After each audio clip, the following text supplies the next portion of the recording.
Hello everyone.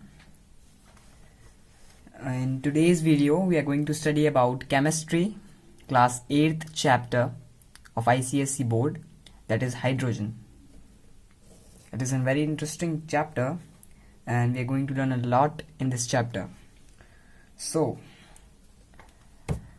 हाँ, आपने पहले की क्लासेस में पढ़ा होगा कि हाँ मेटल्स होते हैं और नॉन मेटल्स होते हैं, और इनमें मेटल की प्रॉपर्टी होती है। इनकी एक ज़्यादा अच्छी प्रॉपर्टी है कि ये रिच इन इलेक्ट्रॉन होते हैं, रिच इन इलेक्ट्रॉन। अगर एग्जाम्पल देखा जाए तो अगर हम कोई सा भी एक मेटल ले लें, जैसे अगर हम मेटल ले लेते हैं, आपने पीरियोडिक टेबल तो पढ़ी होगी। पीरियोडिक टेबल बहुत ज़्यादा इंपॉर्टेंट होती है केमिस्ट्री के लिए, और ये वैसे 9th क्लास से आती है, लेकिन आप 8th क्लास से ही पढ़ना स्टार्ट कर दें, और जो एनुअल एग्जाम्स के बाद जो वेकेशंस होते हैं उसमें आप इसको अच्छे से पढ़ के जाएं तो आपका केमिस्ट्री में बहुत ज़्यादा इंप्रूवमेंट होगा। पीरियोडिक टेबल का जो पीडीएफ है वो मैं आपको डिस्क्रिप्शन में दे दूंगा, तो आप वहाँ से डाउनलोड कर सकते हैं। तो अगर हम कोई सा भी एक मेटल ले लें, जैसे पोटेशियम, अगर हम पोटेशियम ले रहे हैं, एटॉमिक नंबर 19, आपको एटॉमिक नंबर भी लर्न करने होंगे, ये बहुत ज़्यादा इंपॉर्टेंट है atomic number, at least 8th class में। लेकिन अगर आप बैकअप लेना चाहते हैं तो आपको 30 तक एटॉमिक नंबर लर्न होने चाहिए। ये बहुत ही ज़्यादा इंपॉर्टेंट होते हैं। वैसे 20 भी ठीक है, लेकिन हाँ आप 30 तक करते हो तो बहुत अच्छी बात होती है।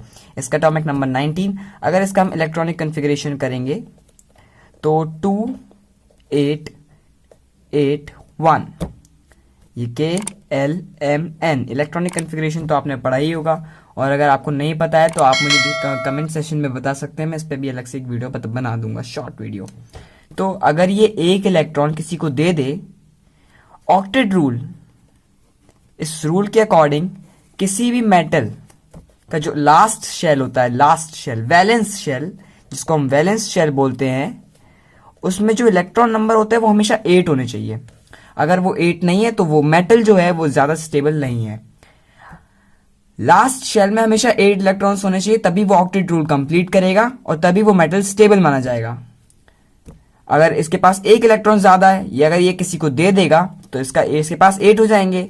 और देना अच्छी बात होती है ना, देना अच्छी बात होती है, तो इस पर पॉजिटिव आ जाएगा। इसने एक इलेक्ट्रॉन दिया तो 1 पॉजिटिव या K पॉजिटिव, ये इसका आयन हो जाएगा, आयन। बेसिक चीज पता होनी चाहिए ना भाई पहले।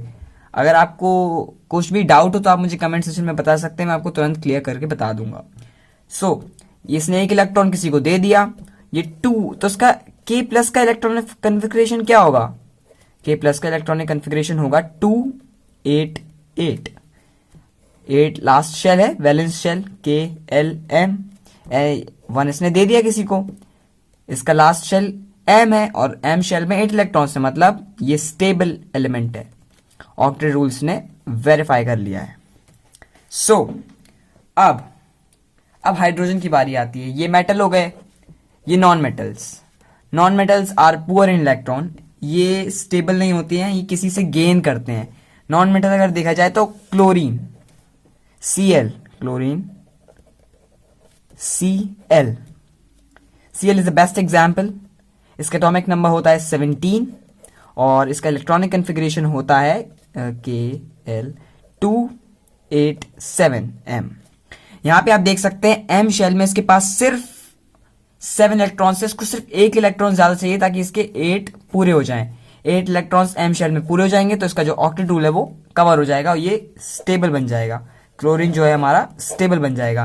तो ये किसी से भी ले लेगा। फॉर एग्जाम्पल अगर हम सोडियम देखें, sodium Na, atomic number 11, it is a metal rich in electron 281।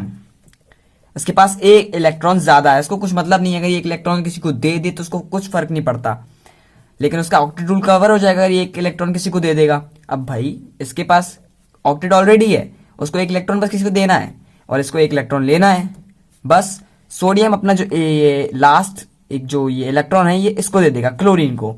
तो सोडियम ने एक इलेक्ट्रॉन दिया तो उस पर आ जाएगा 1 पॉजिटिव, और Cl ने 1 इलेक्ट्रॉन गेन किया है, उसने गेन किया है। ध्यान रखिएगा, यहाँ पे बहुत ज्यादा इंपॉर्टेंट चीज है। सोडियम ने एक इलेक्ट्रॉन दिया है, देना अच्छी बात थी, तो उस पर पॉजिटिव चार्ज आ गया, लेकिन इसने लिया है तो उस पर नेगेटिव चार्ज आ जाएगा, Cl माइनस। तो ये न्यूट्रलाइज होके NaCl बना देगा। इसमें क्लोरीन भी स्टेबल है और सोडियम भी स्टेबल है। तो अब बात करते हैं नॉन मेटल्स की। अभी हमारा नॉन मेटल्स है, क्योंकि हमारा चैप्टर हाइड्रोजन है, तो अभी हम नॉन मेटल की बात करेंगे।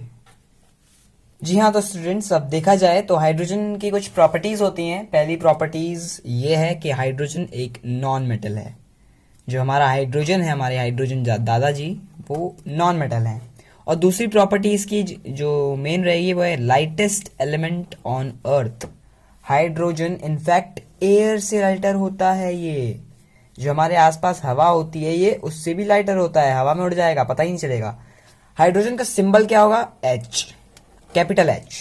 यूजुअली केमिस्ट्री में किसी भी एलिमेंट को अगर उसका सिंबल दिया जाता है तो उसका स्टार्टिंग लेटर ही उसका सिंबल बना दिया जाता है। लेकिन अगर कोई H, जैसे H से एक ही एलिमेंट थोड़ी है, बहुत सारे एलिमेंट हैं। जैसे अगर हीलियम देखा जाए, ये एक नोबल गैस है, ये भी H से स्टार्ट है, हाइड्रोजन भी स्टार्ट है। हाइड्रोजन का सिंबल क्या हो गया? H। तो हीलियम के लिए क्या कंडीशन लगेगी? हीलियम के लिए हम उसका सेकंड लेटर भी ले लेंगे, सेकंड अल्फाबेट भी यूज कर लेंगे, तो हीलियम का जो सिंबल बन जाएगा वो He बन जाएगा। वैसे हीलियम पे हमें जाना नहीं है, हम हाइड्रोजन पे जा रहे हैं। तो हाइड्रोजन हमेशा दो एटम से मिलके बनता है, दो एटम्स मिलके एक हाइड्रोजन का मॉलिक्यूल बनाते हैं। ये दो एटम्स हैं और ये मिलके इन्होंने एक हाइड्रोजन का मॉलिक्यूल बनाया। तो इसका जो, अगर कोई आपसे पूछे कि हाँ हाइड्रोजन का मॉलिक्यूलर फॉर्मूला क्या होता है, तो आप क्या आंसर दोगे? H2। लेकिन अगर इसका सिंबल पूछा जाए तो आप H बोलोगे। इसमें कंफ्यूज मत होइएगा। हाइड्रोजन के बारे में और गहराई से पढ़ते हैं आगे। Hydrogen is an important constituent of several compounds.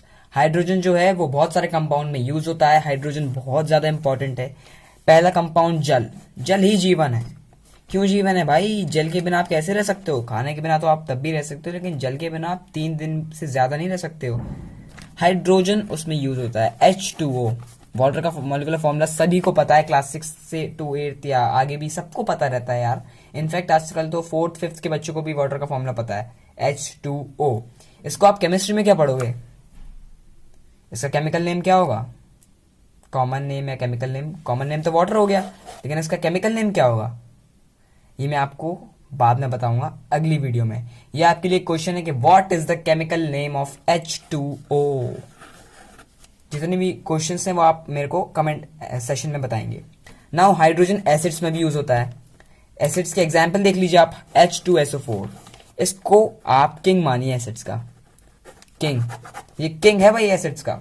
इसका छोटा भाई हमारा HCl, इसमें भी हाइड्रोजन यूज हुआ, इसमें भी हाइड्रोजन यूज हुआ। और तीसरा छोटा भाई, सबसे छोटा भाई हमारा HNO3, नाइट्रिक एसिड। इसको हम पढ़ेंगे सल्फ्यूरिक एसिड, इसको हम पढ़ेंगे हाइड्रोक्लोरिक एसिड, और इसको नाइट्रिक एसिड, नाइट्रिक एसिड। ये एसिड बहुत ज्यादा मेन होते हैं, ये 3 एसिड्स तो बाकी एसिड्स में बहुत ज्यादा मेन है। नाउ एल्कलीज एंड बेसिस में भी ये बहुत ज्यादा इंपॉर्टेंट होते हैं। एल्कलीज और बेसिस में भी हाइड्रोजन का बहुत बड़ा रोल है। जैसे अगर आप कुछ एग्जांपल्स देख लो, सोडियम हाइड्रोक्साइड, एन सोडियम और हाइड्रोक्साइड का आयन, ये OH, इसमें भी हाइड्रोजन यूज हो रहा है भाई। कैल्शियम हाइड्रोक्साइड, इसमें भी हाइड्रोजन यूज हो रहा है। तो अब आप देख सकते हैं कि हाइड्रोजन का कितना बड़ा यूज है, कितना इंपॉर्टेंस हाइड्रोजन का। ओके स्टूडेंट्स, तो अब प्रिपरेशन ऑफ हाइड्रोजन के बारे में बात करते हैं। तो पहला प्रोसेस क्या होगा हमारा? By electrolysis of water. Electrolysis एक प्रोसेस है जिसमें आप किसी भी कंपाउंड से इलेक्ट्रिसिटी पास करते हैं और वो अपने आयंस में ब्रेक हो जाता है। इसके बारे में भी बाद में बात करेंगे, पहले हम हाइड्रोजन के बारे में पढ़ते हैं। तो ये मैंने एक मग लिया है, प्लास्टिक मग। उसके बाद ये टेस्ट ट्यूब है, जैसा कि आप देख सकते हैं मैंने सब मार्क किया है। ये वाटर है, ये ग्रेफाइट रॉड है। ग्रेफाइट रॉड हमने इसलिए ली है because graphite is a good conductor of electricity. Electricity आसानी से कंडक्ट कर सकता है। नीचे 2 इलेक्ट्रोड प्लेट्स हैं। इलेक्ट्रोड क्या होता है? इलेक्ट्रोड एक सॉलिड सब्सटेंस होता है जो इलेक्ट्रिसिटी का गुड कंडक्टर होता है। नॉर्मली मेटल्स को ही हम इलेक्ट्रोड लेते हैं। तो ये एनोड प्लेट है और ये कैथोड प्लेट। ये एक स्विच है, इसके बारे में बाद में ये स्विच अभी काम का नहीं है कुछ। तो जब हम इसको बैटरी से कनेक्ट करेंगे, बैटरी से कनेक्ट करने के बाद ये इलेक्ट्रिसिटी प्रोड्यूस करेगा और ये वाटर जो है, ये जो टेस्ट ट्यूब के अंदर का वाटर है, ये अपने आयंस में ब्रेक हो जाएगा। कुछ पॉजिटिव आयंस एक साथ आ जाएंगे और कुछ नेगेटिव आयन एक साथ आएंगे। जो नेगेटिव आयन होगा वो हमारा हाइड्रोजन होगा और जो पॉजिटिव आयन होगा वो हमारा ऑक्सीजन होगा। ये बहुत ज़्यादा इंपॉर्टेंट है। और आप जैसे कि देख सकते हैं ये एनोड कैथोड के बारे में, ये इलेक्ट्रोड है, एनोड पॉजिटिव टर्मिनल बार है या पॉजिटिव टर्मिनल इलेक्ट्रोड है और कैथोड नेगेटिवली टर्मिनल। जो कैथोड में है, कैथोड हमेशा नेगेटिव को लेगा और जो एनोड है, एनोड हमेशा पॉजिटिव को लेगा। सारे पॉजिटिव एनोड के पास आए और सारे नेगेटिव जो है हमारे कैथोड के पास आए। तो ये बहुत ज़्यादा इंपॉर्टेंट प्रोसेस है प्रिपरेशन ऑफ हाइड्रोजन के लिए। तो इसके साथ एक इक्वेशन बनेगी, तो वो देखा जाए तो वो इक्वेशन ये होगी।